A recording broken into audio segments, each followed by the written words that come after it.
Good morning students, నేను మీ Ganesh sir. మనకి పాలినామియల్స్లో MCQ questions అనేవి 1 మార్క్కి ఇవ్వడం జరుగుతుంది. ఒక 20 ఆ 20కి 20 కూడా మనం కరెక్ట్గా చేయాలి అంటే మనం కొన్ని ప్రాక్టీస్ క్వశ్చన్స్ అనేవి ప్రతి లెసన్కి కూడా ఒక 150 క్వశ్చన్స్ చేయాలి. చేసినట్టయితే మన ఎగ్జామ్ హాల్లో మనం చాలా ఈజీగా మన యొక్క గోల్ని రీచ్ అవ్వగలుగుతాం. కాబట్టి ఇక్కడ ఇవ్వబడినటువంటి క్వశ్చన్ బాగా పరిశీలించినట్టయితే product of the zeros of p of x equal to x minus 2 into X plus 3 is అని అడిగాడు.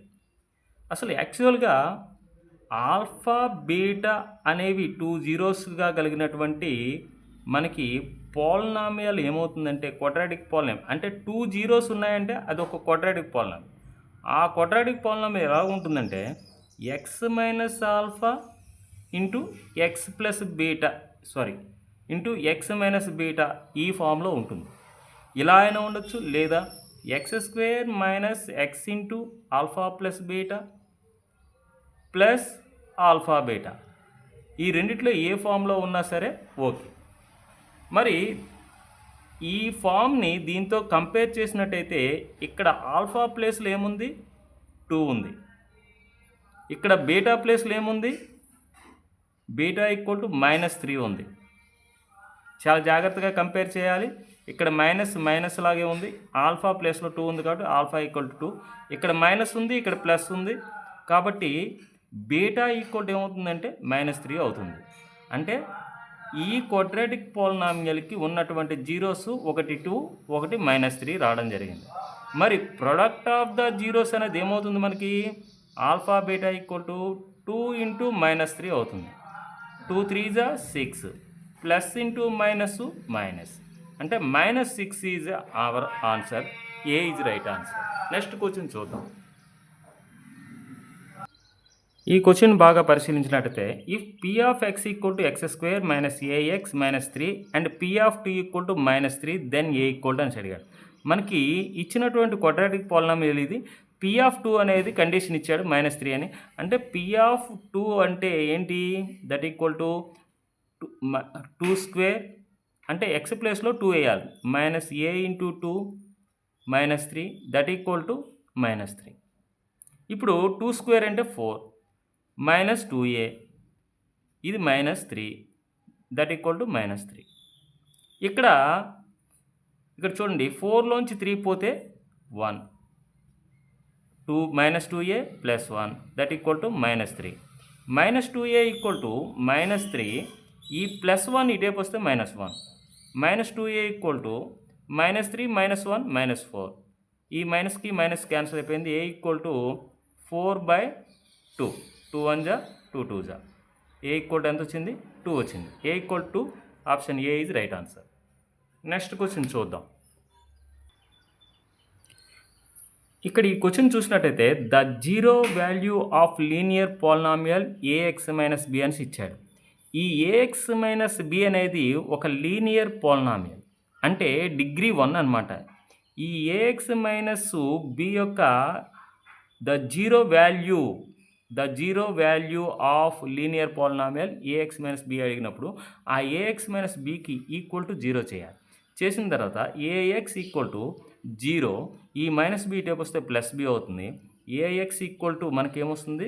0 + b అంటే b అవుతుంది. ఈ ఎక్స్ని ఈ ఏ అనేది మల్టిప్లై చేస్తుంది.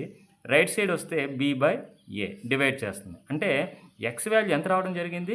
మనకి b/a రావడం జరిగింది. అంటే option A is right answer.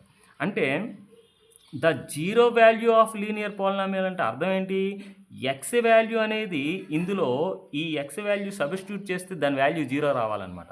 చూడండి, సబ్స్టిట్యూట్ చేస్తున్నాను. ఏ ఇంటూ ఎక్స్ వాల్యూ ఎంత? b/a minus b. ఇక్కడ బీకి క్యాన్సిల్ అయ్యి b-b అంటే ఏమొచ్చింది? 0 వచ్చింది. అంటే ఎక్స్ వాల్యూకి మనకి ఈ పాలినామియల్ వాల్యూ 0 అవుతుందో దాన్నే the zero value of linear polynomial అని అంటారు. ఓకే, నెక్స్ట్ క్వశ్చన్ చూద్దాం. 54th క్వశ్చన్ చూసినట్టయితే if alpha beta are the zeros of the polynomial x square minus x minus 6 అని ఇచ్చాడు.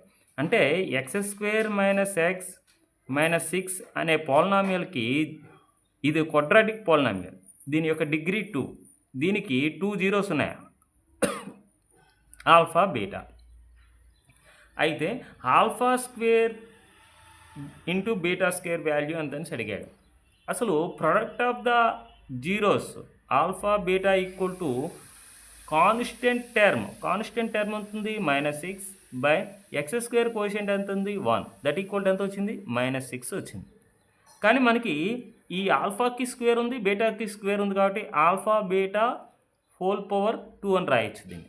మరి ఆల్ఫా బీటా వాల్యూ ఎంత వచ్చింది, ప్రొడక్ట్ ఆఫ్ ద జీరోస్ -6 వచ్చింది, అంటే -6 హోల్ స్క్వేర్ అనమాట. అంటే -6ని 2 టైమ్స్ మల్టిప్లై చేయాలి, -6 into -6, minus into minus plus, 6 6 జా 36, అంటే +36 మన ఆన్సర్ అవుతుంది. Option A is right answer అవుతుంది. Next question. ఈ క్వశ్చన్ బాగా పరిశీలించినట్టయితే 4x + 6y = 18 doesn't pass through origin అన్నాడు. ఇట్ ఇండికేట్స్ అని అడిగాడు. Curved line, parabola, straight line, none అని అడిగాడు.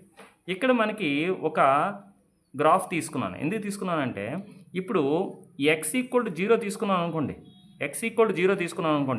y = 0 వచ్చింది అనుకోండి, అప్పుడు ఏమవుతుంది 4 × 0 + 6 × y 6y that equal to 18. అప్పుడు 4 zeros 0 అంటే 6y = 18 అవుతుంది. అప్పుడు y = ఏమవుతుంది 18/6 అవుతుంది.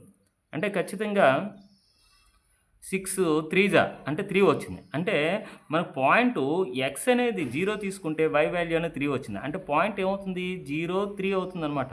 0 3 అనేది ఎక్కడ ఉంటుంది, మనకి y యాక్సిస్ పైన ఉంటుంది. అంటే 0 ఇక్కడ ఉన్నట్టయితే మనకి 0 3 అనేది ఇక్కడెక్కడ ఉంటుంది, 3 ఇక్కడ 0 3 ఈ విధంగా ఉంటుంది.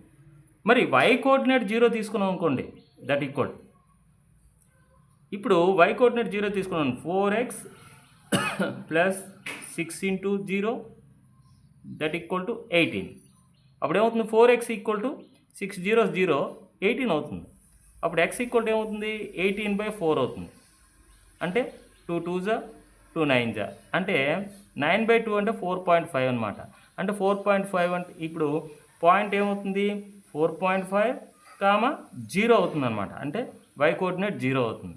అంటే ఆ పాయింట్ ఇక్కడెక్కడ ఉంటుంది 4.5 ఇది అనుకోండి, ఇది 1, ఇది 2, ఇది 3, ఇది 4 అనుకుంటే, ఇది 5 అనుకుంటే ఇక్కడ ఉంటుంది 4కి 5కి మధ్యలో ఉంటుంది 4.5. ఈ పాయింట్ అనేది 4.5, 0 అనమాట.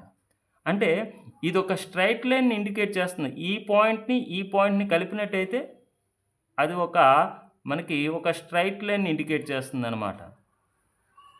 ఈ విధంగా మనకి ఒక స్ట్రైట్ లైన్ ఇండికేట్ చేస్తుంది. ఈ 4x + 6y = 18. అంటే ఇది ఆరిజిన్ అంటే 0 0 పాయింట్ అనమాట.